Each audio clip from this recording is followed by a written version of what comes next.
This is the entrance you would go to if you're coming in for art classes, if you're coming in for studio use for the ceramics, or if you're going to purchase tickets during the day.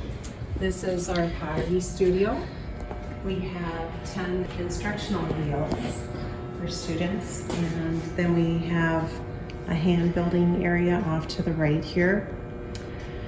With the hand building area, we have a slab roller, we have a extruder that's mounted to the wall over there.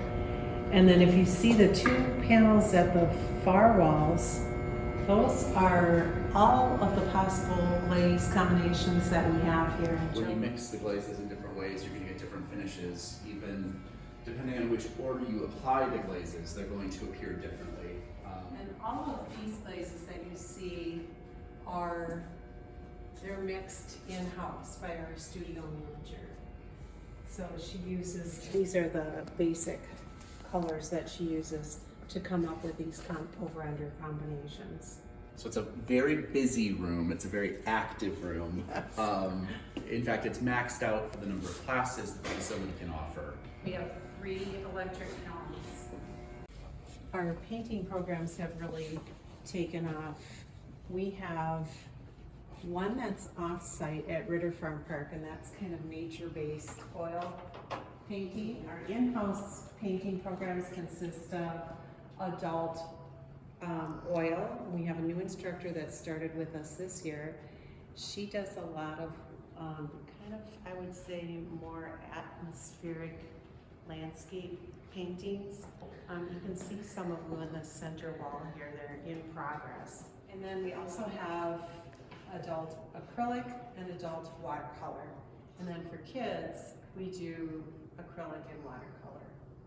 In this room, since we've kind of outgrown the pottery studio, it has now been split. We have off on the right side a kind of overflow open studio area. We purchased 2 wheels and then set up some hand building materials so that when there's classes going on in the studio, they can come use this space. So we have a rotating exhibit opportunity for local artists, and that consists of actually 3 spaces. We have right now we're looking at the lower gallery wall. Upstairs is another wall about the same linear square footage. And then over at City Hall would be a 3rd opportunity, and it's about the same amount of space. So a lot of times what we'll do is we'll have artists start here and then move over to City Hall or vice versa. So they get a whole different audience when they're trying to sell their work. The other thing that you'll see as you walk through, our students also have an opportunity to sell their work. So if you're in a ceramics class, there's different gift shops and display cases around the building. So that's kind of a fun option for people. But regardless of the time of the year or the exhibits that we have coming in, rotating or otherwise, there's always art on display. That's the nice part about having pieces that we own that have been donated by the Friends of the Art Center. This is the upper gallery. That's kind of the grand entrance to our theater, and this is one of the exhibit spaces that we have available. The gallery spaces focus primarily on Lakeville area residents, so you're going to see artwork, and it's incredibly, the number of talented artists that we have in this area, it's amazing. But it's all kinds of mediums. So it's photography, drawing, oil painting, watercolors, we've had woodworking, we've had ceramics, it's just a neat mixture. So this space is it's the theater entrance, it's also the upper gallery entrance. It's a spot that we love, it's cozy and warm and fun, you've got the nice couches to sit on. But it is the box office when you're coming in for an event. And then from here you can head into the theater. It's an intimate space. At most it's going to be set for 300 people. A lot of our shows though, we're setting it for around 240, 250. And we can convert it in a lot of different ways. So the theater can have standard theater seats like this, or it can be set with tables and chairs.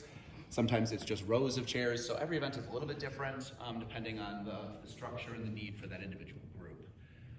So right now, we're actually set for a show this weekend. So there's props and things around, but it's a busy space for us. The theater does feature a full tribute series, concert tribute series. So that's some of the fun ones like, Pink Floyd and Queen and the Beatles. We do quite a series for that. It also has a classical chamber music series that happens in the springtime, winter and spring. And then we do a lot with plays and musicals. There's several different community theater groups that perform out in this space.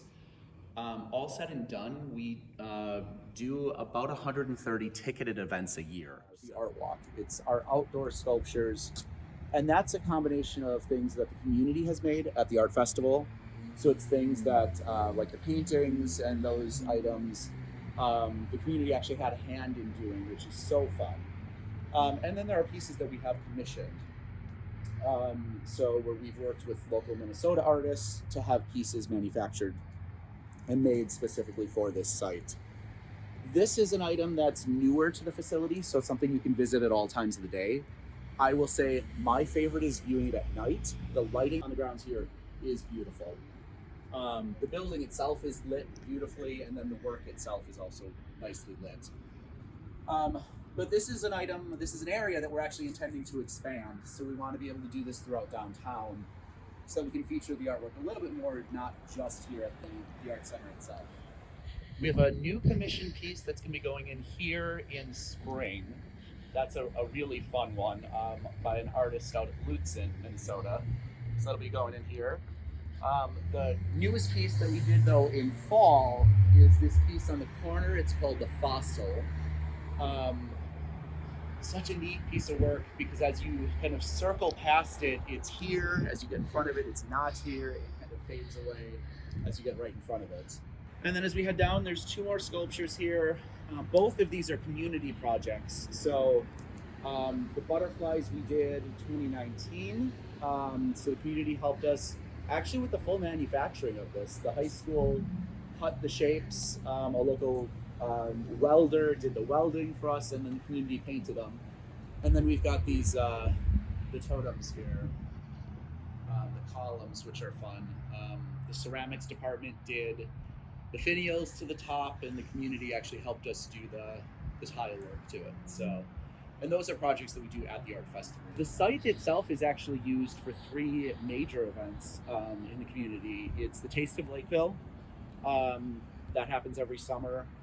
Panaprog, Lakeville's community festival, and the Lions use the grounds for that, and we do some outdoor art.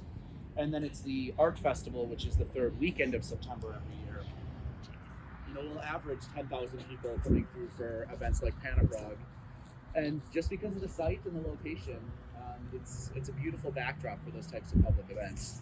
So the church itself was built in 1932. This is the second church on the site. And then when All Saints built a larger facility down the road, the city purchased it to convert it into the art center. So it is a city-run facility. It's a little unique because of the emphasis on both the educational classes, those art classes, and the full theater. So we do a little bit of everything. Well, we do a lot of everything. But I think that's what is such a draw for the community.